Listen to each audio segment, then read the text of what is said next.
कि ममता बनर्जी और तृणमूल कांग्रेस का कांग्रेस में मर्जर हो जाए? क्यों आपने ये कहा? देखिए, अभी जो हालात जिस तरह के हुए हैं, बिल्कुल लोकतंत्र को खत्म करने की साजिश की जा रही है। ये कैसी मतलब ये कैसा आइडिया है कि जो आपके साथ है वो बहादुर है, जो आपके खिलाफ है वो डरपोक है? पार्टी तोड़ करके नेता प्रतिपक्ष भी आपने बना दिया, यानी कोई आवाज बचे ही ना। अब पहले तो वोट ही चुरा रहे थे, अब तो आप सीटें चुराने लग गए। नहीं नहीं, हमने डीएमके को नहीं छोड़ा, हमने डीएमके को बिल्कुल नहीं छोड़ा, हमने टीवीके की सरकार बनवाई। 27 की विधानसभा के लिए क्या आप चाहेंगे कि मायावती, अखिलेश यादव और कांग्रेस यानी ये इंडिया ब्लॉक का हिस्सा रहे, तीनों बड़ी पार्टियां यूपी की? वो इतनी बड़ी नेता है, वो किसी के दबाव में क्यों आना चाह रही हैं? वो तो इतनी बड़ी नेता है। नमस्कार, टाइम्स नाउ नवभारत पे आपका स्वागत है। इस वक्त आपको स्क्रीन पे कांग्रेस पार्टी के सांसद इमरान मसूद साहब दिखाई दे रहे हैं। मसूद साहब, बहुत बहुत शुक्रिया वक्त निकालने के लिए, धन्यवाद। बहुत सी हलचल राजधानी में चल रही है, आज बहुत सी खबरें हैं। 10 जून का दिन है, प्रधानमंत्री के रिकॉर्ड हो गया उनके नाम पर। उन्होंने, प्रधानमंत्री नेहरू पहले देश के प्रधानमंत्री का रिकॉर्ड तोड़ा है। इंडिया ब्लॉक में हलचल चल रही है, ममता बनर्जी सोनिया गांधी की मुलाकात चल रही है। इन सब मुद्दों पर आपसे बात करना चाहता हूं। शुरुआत कांग्रेस खेमे से करूंगा।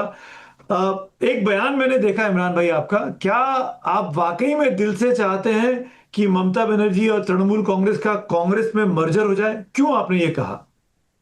नहीं, देखिए, मेरी तो व्यक्तिगत राय, चूंकि जिस तरह से टूट उनकी पार्टी के अंदर लगातार करने का प्रयास हो रहा है और लोगों को डराया जा रहा है, धमकाया जा रहा है, पैसे का लालच और इस्तीफे की राजनीति, ये जो चीजें हो रही हैं, ये सब चीजें मैं समझता हूँ लोकतंत्र के लिए बेहतर नहीं है।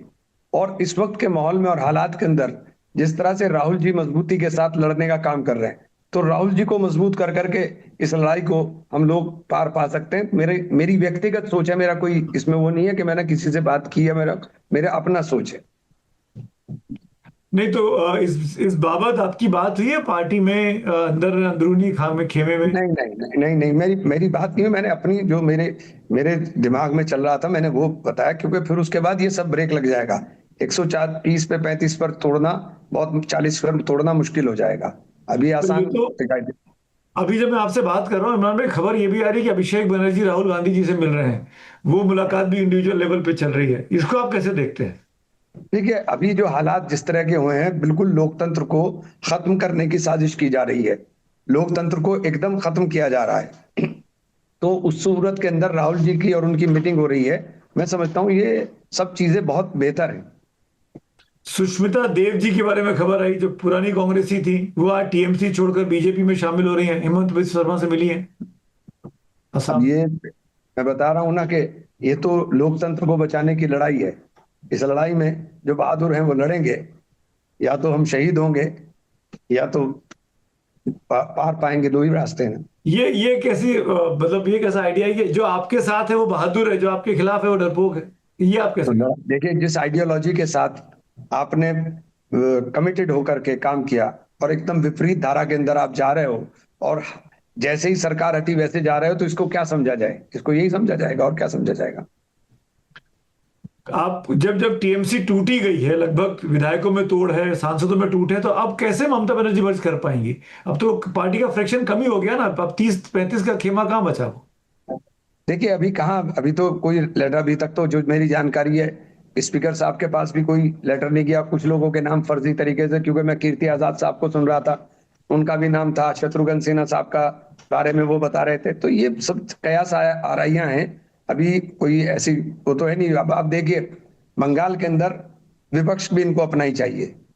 पार्टी तोड़ करके नेता प्रतिपक्ष भी आपने बना दिया, यानी कोई आवाज बचे ही ना। विपक्ष आईना होता है हमेशा सत्ता पक्ष के लिए, और लोकतंत्र की यही खूबसूरती होती है। और जहां विपक्ष नहीं बचता है, वहां लोकतंत्र नहीं होता है, वहां तानाशाही होती है। और तानाशाही के अंदर आम आदमी के लिए कोई जगह नहीं होती। पर इमरान भाई, आज आज ही का दिन है, प्रधानमंत्री मोदी की शपथ हुई थी 2 साल पहले, 10 जून के दिन।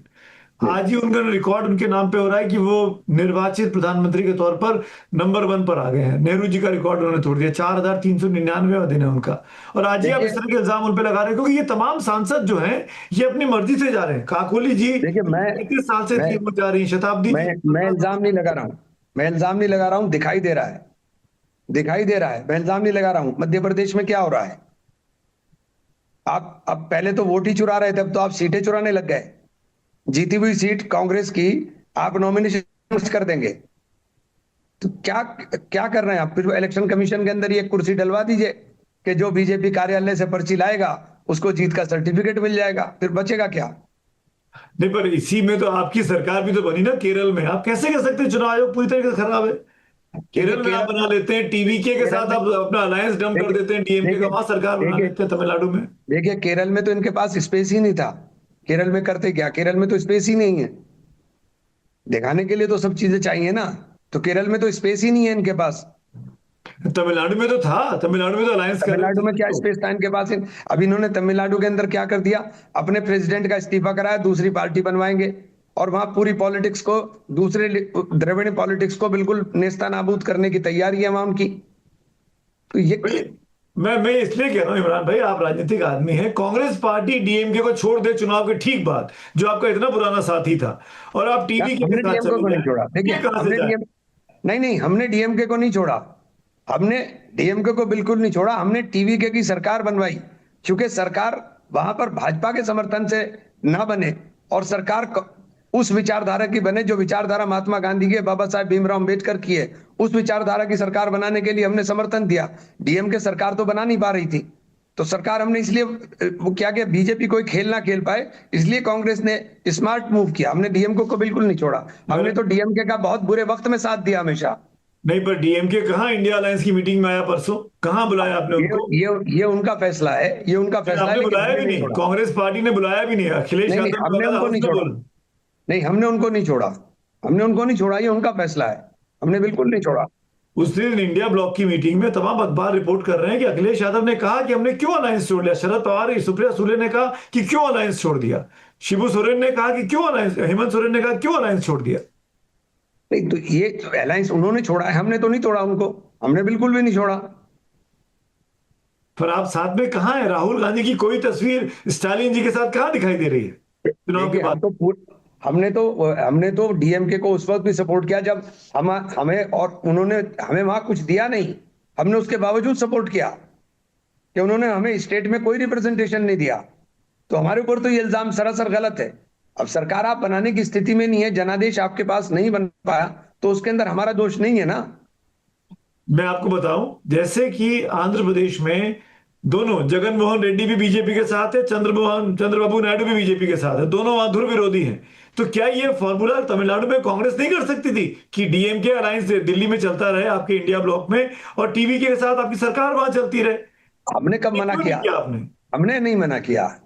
ये नहीं, पर फैसला आपने डीएमके बुलाया का भी है। तो नहीं ना।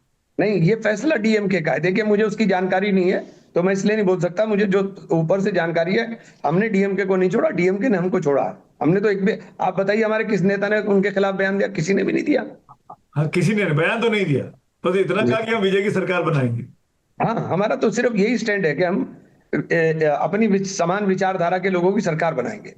अब एक चीज और बता दीजिए मुझे, दिल्ली में अब पंजाब में चुनाव आ रहे हैं, आम आदमी पार्टी के लेकर आपका क्या रुख है? इंडिया ब्लॉक में आम आदमी पार्टी का क्या रोल है? क्योंकि ममता बनर्जी के अच्छा दोस्त है अरविंद केजरीवाल। ममता दीदी दिल्ली आती है, अरविंद केजरीवाल से जरूर मिलती हैं, आप लोग बात ही नहीं करते हैं।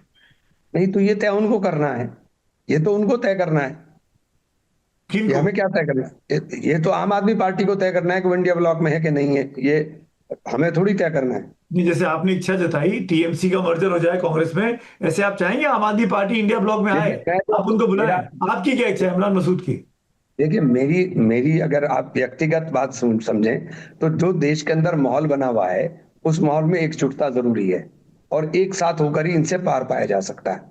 मेरी बात आप माने, तो मैं तो अपनी बात कर रहा हूँ ना। मैं इसमें पार्टी की कोई राय है, और ना मैं इतना बड़ा नेता हूं कि मैं किसी को ये सलाह दे सकूं, लेकिन मैं नहीं नहीं, आप अपनी बड़े इच्छा नेता व्यक्त तो कर हैं, रहा आप हूं। संसद भवन में प्रियंका जी और राहुल जी के साथ ही दिखाई देते हैं। नहीं नहीं, मैं आप अपनी बड़े इच्छा नेता हैं कांग्रेस के, आप ये कह के मेरी निकल नहीं सकते। देखिए मेरी इच्छा है, ये इसलिए नहीं कि राहुल गांधी मेरे नेता हैं। यह हालात और माहौल देश के अंदर बन गया है कि राहुल जी के अलावा कोई विकल्प है नहीं। तो अब ये मुझे बताइए, यूपी में क्या होगा? आपके राज्य में चुनाव आ रहा है, आपका विधानसभा का चुनाव है 10 महीने के बाद। कांग्रेस और सपा एक है ना, वहां तो कोई कंफ्यूजन नहीं है? देखिए आप देख रहे हैं लगातार, अखिलेश जी भी बयान दे रहे हैं, हम भी लगातार कह रहे हैं। और लड़ाई, मैं तो बार बार कह रहा हूं कि अगर आप ईमानदारी के साथ बीजेपी से लड़ना है, तो फिर राहुल गांधी के अलावा विकल्प ही नहीं है। नहीं तो राहुल गांधी और अखिलेश यादव एक हैं, पर आप तो मायावती जी के साथ गठबंधन चाहते हैं इमरान भाई। देखिए बहन जी तो मैं मेरे चाहने से कुछ नहीं होता साहब। फैसला बहन जी को मैंने पहले भी कहा कि मैं हमारे चाहने से क्या होता है। अगर बहन जी ईमानदारी के साथ उस विचारधारा को, जो बाबा साहेब भीमराव अम्बेडकर की विचारधारा है, वो मिशन मूवमेंट जिसको बाबा साहेब भीमराव अम्बेडकर ने चलाया, काशीराम जी ने उसको पोषित करने का काम किया, आज वो मिशन मूवमेंट दम तोड़ रहा है। अगर उसको जिंदा रखना है तो फिर विकल्प राहुल गांधी है, विकल्प कांग्रेस है, तो आपको साथ आना चाहिए। अगर आप हालात देखिए कि आपके लगातार 2012 में, आप 2007 में एब्सोल्यूट मेजोरिटी की सरकार बनाती, 2012 में कितना तेजी के साथ आपका ग्राफ जाता है, और 12 से 24 आते आते आपकी स्थिति हो गई कि आप जीरो पर आउट हो रहे हैं। तो ये मंथन, ये चिंतन तो बसपा में होना चाहिए कि क्या कारण है कि आप बिल्कुल जीरो पर आउट हुए जा रहे हैं। तो सबसे ज्यादा अगर इसका नुकसान किसी को होता है तो दलितों को होता है, सबसे ज्यादा नुकसान किसी को होता है तो मुस्लिम्स को होता है, बैकवर्ड को होता है। तो ये जो पॉलिटिक्स हो रही है मैं प्रदेश के मैं अंदर। आसान शब्दों में पूछता हूं इमरान भाई, 27 और 29 दो अलग अलग चीजें कर देते हैं। 27 की विधानसभा के लिए क्या आप चाहेंगे कि मायावती, अखिलेश यादव और कांग्रेस, यानी ये इंडिया ब्लॉक का हिस्सा रहे, तीनों बड़ी पार्टियां यूपी की, क्या ये देखिए संभव है? मैं कह रहा हूं कि मेरे चाहने से नहीं होगा ना, कि मेरे चाहने से क्या होगा। बात जिसको आना है साथ में उनको चाहना पड़ेगा, हमारे चाहने से कुछ नहीं होगा। पर आप राहुल जी प्रयास तो तो कर सकते हैं ना, आप जा चुके देखिए, हैं वहां, रह चुके हैं वहां। देखिए राहुल जी तो सबको साथ लेकर के चलने में विश्वास करते हैं। उनका तो वर्किंग बिल्कुल इस तरह, उनके सबके साथ बड़े कॉर्डियल रिलेशन है।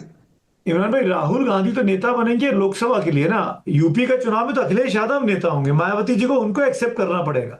देखिए ये ऐसा सवाल है जिसका जवाब मेरे ख्याल से मेरे स्तर पर अभी देना मुमकिन नहीं है। नहीं, यही यही तो कैच है, और इसी कैच का फायदा भाजपा उठाती है कि आप सब एक नहीं नहीं हो सकते, और इसी डिफरेंस का वो फायदा उठाते हैं भारतीय जनता नहीं, पार्टी। ऐसा देखिए, अब नेता एक नहीं होंगे तो पब्लिक एक होगी, हालात तो बदलेंगे। अगर नेता एक नहीं होंगे तो जनता एक हो जाएगी, जनता एक होकर के जवाब देना जानती है, और जनता एक होकर के जवाब देगी और ईमानदारी के साथ देख रही है कि कौन आदमी लड़ रहा है और कौन आदमी बोल रहा है। तो जो लड़ रहा है लड़ता है, और जो बोलता है, जो संघर्ष करता है, वही आगे बढ़ता है। बस सिंपल सी बात ये। आपने, हम सबसे बेहतर आप मायावती जी को जानते हैं, क्यों मायावती जी इस वक्त अपोजिशन के साथ नहीं दिखाई देना चाहती, क्यों वो अलग दिखना चाहती हैं, क्या वजह है इसकी? देखिए मेरी समझ में खुद नहीं आता कि उनको पता है कि वो बिल्कुल दिन ब दिन उनके वोट के अंदर निरंतर टूट हो रही है, उनका वोट बैंक निरंतर गिर रहा है, और उसके बावजूद वो अपने उस चक्रव्यूह से बाहर नहीं आना चाहती जो उनके चारों तरफ घेरा हुआ है। नहीं तो क्यों नहीं आना चाहती? कोई दबाव है उन पे, कोई डर है उनको? अब ये तो मुझे नहीं पता। वो इतनी बड़ी नेता है, वो किसी के दबाव में क्यों आना चाह रही हैं?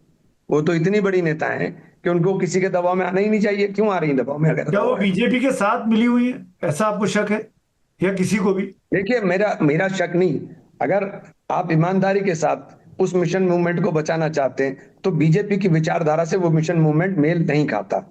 सिंपल सी बात है, उससे वो मेल ही नहीं खाता। तो भाजपा को प्रत्यक्ष या अप्रत्यक्ष रूप से अगर कहीं फायदा पहुंचता है और आपके द्वारा पहुंचने की बात हो रही, तो आपको उस पर चिंतन और मंथन करना चाहिए। अब एक चीज और बताइए, असदुद्दीन ओवैसी साहब का रोल क्या देखते हैं यूपी के चुनाव में, आप विधानसभा चुनाव में? मैं कुछ नहीं देखता हूं। मैं कुछ नहीं देखता हूं। देखिए मैं, असद भाई बड़े लर्नेड आदमी हैं, बड़े मेरे बड़े अच्छे दोस्त हैं, मेरे बड़े खैरख्वाह हैं। तो मैं ये उनके बारे में ये कुछ नहीं देखता हूं। लेकिन उत्तर प्रदेश की राजनीति बिल्कुल अलग है, और ईमानदारी के साथ अगर बीजेपी को हराना है तो बीजेपी को हराने के लिए विकल्प और केवल मैं देखता हूं कि राहुल गांधी और राहुल गांधी के नेतृत्व है, इसके अलावा नहीं हो सकता। पर यूपी में आप कितनी सीटें लड़ेंगे? 20, 25, 30, कांग्रेस पार्टी विधानसभा कितनी सीटें लड़ लेगी आप लोग? भाई वहां बड़ा तो अखिलेश यादव की पार्टी क्या, बड़ी पार्टी है ना। आप सुमित भाई क्या कहलवाना चाहते हैं मुझसे?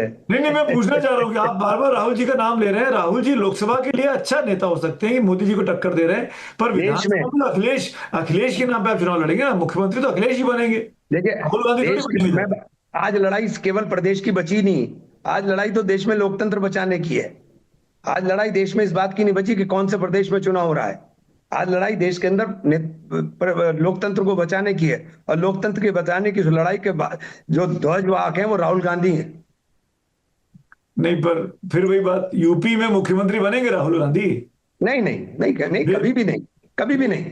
देखिए मुख्यमंत्री क्या क्या होगा वो फैसला तो राहुल जी और जो भी अलायंस के अंदर होगा वो होगा, मुझे उसके अंदर मेरा कोई रोल भी नहीं है, वो सवाल नहीं है। तो 400 में से कांग्रेस कितनी सीटें लड़ेगी आपके हिसाब से, लड़नी चाहिए? लड़नी चाहिए, हम लोग तो पूरी सीटों पर तैयारी कर रहे हैं, जितनी हम लड़ेंगे उतनी हम लड़ेंगे, पूरी जितने सीटों में तो पूरे गठबंधन कांग्रेस के में लोग। 400 लोग हैं क्या यूपी में? जी सही से बताइए ईमानदारी से। जी। हर सीट पे नहीं, कांग्रेस के पास एक उम्मीदवार है क्या? हाँ 403? क्यों नहीं है, नहीं नहीं क्यों नहीं है। आप, यही तो सबसे बड़ा नैरेटिव बनाने का प्रयास हो रहा है कि हमारे पास उम्मीदवार नहीं है। हमारा जब हर बूथ के ऊपर हमने 1,07,000 बूथ के ऊपर अपना पूरा का पूरा संगठन खड़ा कर दिया, तो ये आप कैसे 1,57,000 में से, तो ये आप कैसे कह रहे हैं कि हमारे पास आदमी नहीं है, जब हम हर बूथ पर आदमी, और ये लिस्ट हमने इलेक्शन कमीशन में जमा करा दी है, ऐसा नहीं कि मैं हवा में बोल रहा हूं, तो ये हमने इलेक्शन कमीशन के अंदर जमा करा दी है। हमने हर जगह अपनी तैयारी की है, मजबूती के साथ कांग्रेस को खड़ा कर रहे हैं, मजबूती के साथ लगे हुए हैं। आपको ये जो नैरेटिव बनाने का प्रयास हो रहा है हमारे पास उम्मीदवार नहीं है, ये एक ऐसी चीज है जिसका किसी के पास जवाब नहीं है। चलिए, भाई आखिर में जीत की कितनी? गारंटी हो रही है कि जीत की गारंटी, अरे जीत की गारंटी किसी के पास नहीं है। इस हालात के अंदर जीत की गारंटी किसी के पास है क्या? जीत की गारंटी कोई नहीं है। जब हम लोगों का ईमानदारी के साथ जिसका जितना हिस्सा बैठता है सब दे करके सबको लड़ना चाहिए। अब आप मुझे आखिर में बता दीजिए कि कितनी सीटों पे कांग्रेस यूपी में लड़ेगी, अलायंस में क्या फॉर्मूला निकलेगा, लगभग अंदाजा बताइए, रेशो बताइए। नहीं देखिए, कांग्रेस अलायंस का मतलब बराबरी तो होती है ना। अलायंस तो बराबरी में बराबरी होगा, किसी 200 को थोड़ा सीटें, ज्यादा मिल जाता है, किसी को थोड़ा सा कम मिल जाता है। अब 200 ये थोड़ी सीटें। ना कि देखिए कांग्रेस राष्ट्रीय पार्टी है, और राष्ट्रीय पार्टी के परिप्रेक्ष्य में कांग्रेस को उतना हिस्सा चाहिए जितना उसका बनता है। पिछली बार कितने लड़े थे आप? कहाँ, लास्ट टाइम जब हम लोग 2017 में अलायंस हुआ था समाजवादी पार्टी के साथ, जब 110 थी, हाँ। अखिलेश जी मुख्यमंत्री थे उस समय, जी। जब हम 110 पर लड़े थे। जी। तो इस बार हाँ, 110 मिलेंगे आपको उसी अभी तो फॉर्मूले के तहत? उस फॉर्मूले से तो ज्यादा होना चाहिए, ठीक है। चलिए ठीक है। आपने ईमानदारी से बात की इमरान भाई, अच्छा लगा आपसे बात करके। ऐसे ही हम आपस में बहस करते रहेंगे चुनाव तक। जी शुक्रिया। आदाब। शुक्रिया, थैंक यू इमरान भाई, थैंक यू।